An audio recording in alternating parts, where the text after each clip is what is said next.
Biografía del padre José María Vilaseca, fundador de la familia josefina, escrita por José Mónico Ruiz, misionero josefino, en el año de 1931.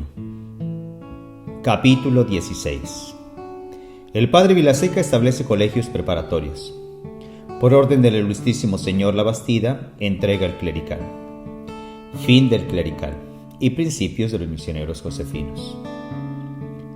El padre Vilaseca, desde los principios del colegio clerical y a medida que iban creciendo el personal, el espíritu y el saber eclesiástico, e iba teniendo nuevos medios de subsistir, comenzó por establecer la preparatoria tan indispensable para los estudios eclesiásticos, por medio de las escuelas apostólicas, que él llamaba colegios preparatorios de pequeñuelos e inocentes niños, los cuales, no siendo atraídos aún por los halagos mundanales, ya desde pequeñitos eran segregados de la maldad del mundo, como Samuel, para consagrarse al servicio divino. Después de determinada la instrucción primaria y aún los principios de latinidad de estos colegios preparatorios, pasaban al clerical. En los primeros 3 o 4 años era casi imposible que el padre Vilaseca les dedicara todas las atenciones necesarias para lograr los adelantos correspondientes, a causa de las muchas pruebas que tenía que soportar. Pero desde ahí en adelante, ya con los elementos indispensables para sostener y educar a 70 niños internos, pudo establecer las clases en orden, como lo había deseado, y ellos, recibiendo una educación tan esmerada y tan propia de su edad, con su grande aplicación y empeño, pudieron presentar muy lucidos exámenes públicos. Además, deseoso de hacer el bien a los niños pobres, estableció escuelas josefinas, en las cuales, además de la instrucción primaria, se enseñaba a los niños, principalmente la religión cristiana. Estas escuelas estaban entonces en los bajos del colegio preparatorio de Villamil, teniendo más de 350 niños, los cuales eran atendidos por los alumnos más adelantados del clerical, a fin de que ellos, instruyendo a la niñez, adquirieran el espíritu que deberían de tener al llegar a ser párrocos o misioneros. Por este mismo tiempo, fundó además otros colegios preparatorios, como los de Puebla y Huichapan, aunque con las mismas dificultades. Pero en todos ellos, los jóvenes emprendían sus estudios con tanto entusiasmo que, a la verdad, presentaban exámenes con resultados muy brillantes. Aunque a pesar de todo, había veces que la recompensa que él esperaba era inferior a sus aspiraciones, sobre todo cuando ocurría algo inconveniente, no solo de los extraños, sino hasta de los mismos suyos, como sucedió en el preparatorio de Puebla, en donde, habiendo colocado a 2 sacerdotes y un subdiácono para dirigirlo, cuando supo que aquellos sus hijos, a quienes con tantas penas había formado y habían sido sus compañeros en tiempo de persecución, de humillación y de trabajos, por consejos malos o buenos, le habían abandonado, lleno de amargura, con sus manos juntas y sus ojos elevados al cielo, decía: bendito sea Dios. El Señor San José nos proteja, pero a la verdad me duelen mis hijos.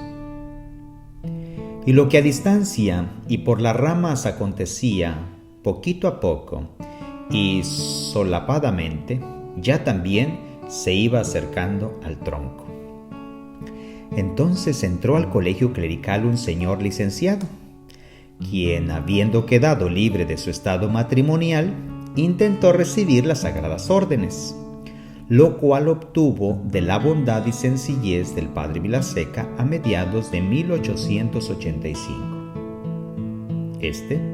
Apenas ordenado, comenzó a hacer estragos en el clerical, siendo inmediatamente muy notable la separación de los alumnos más edificantes, útiles e instruidos a quienes desanimaba diciéndoles: para usted no es la vida monástica. Usted es joven, guapo, instruido. No esté usted perdiendo el tiempo. Sálgase y váyase a trabajar.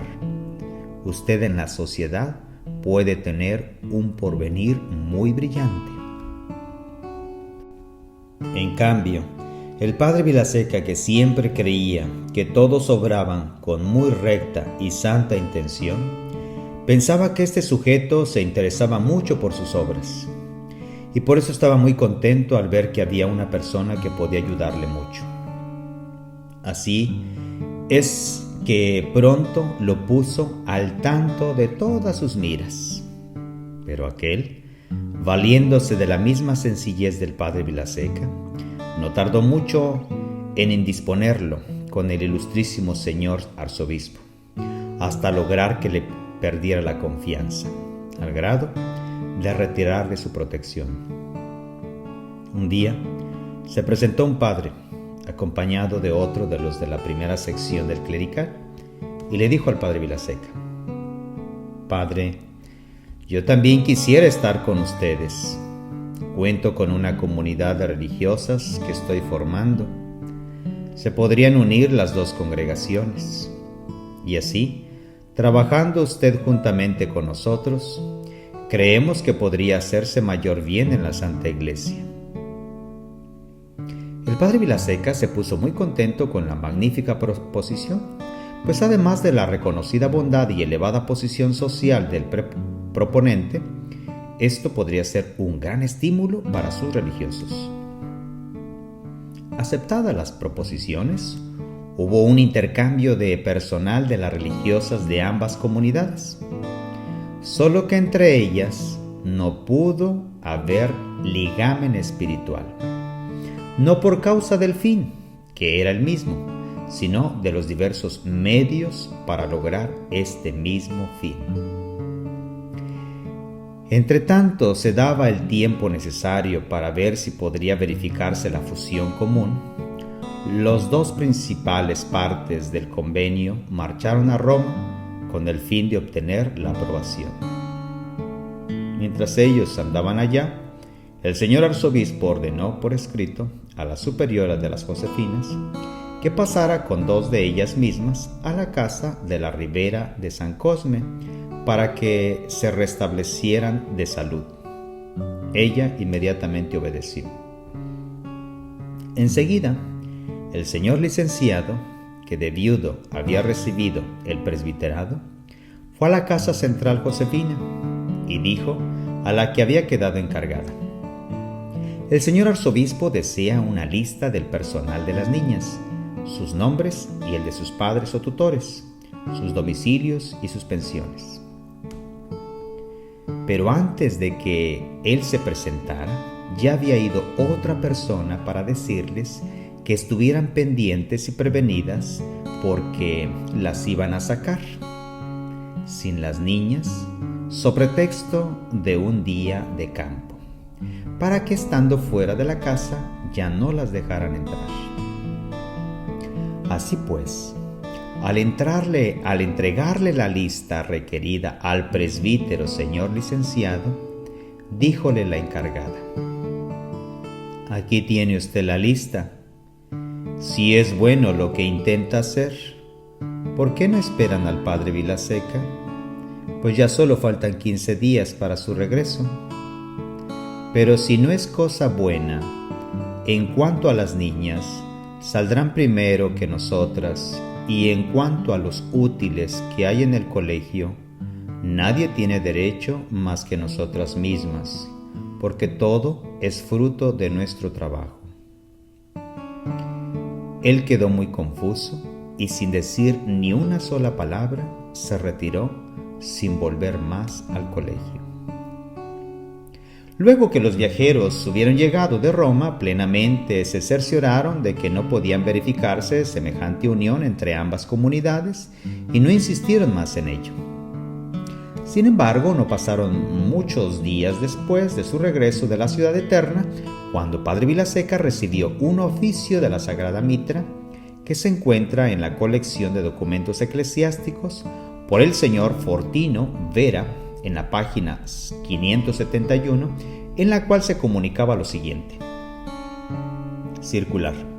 Señores párrocos, deseando el ilustrísimo señor arzobispo, como es muy justo, que el beneficio que ha resultado a esta arquidiócesis de las asociaciones establecidas por el presbítero don José María Vilaseca se extiendan a toda la República, ha aprobado formar su señoría ilustrísima en el Colegio Clerical del Señor San José 2 clases de jóvenes eclesiásticos, unos para la administración de los sacramentos y servicio activo y constante de las parroquias, y otros para las misiones.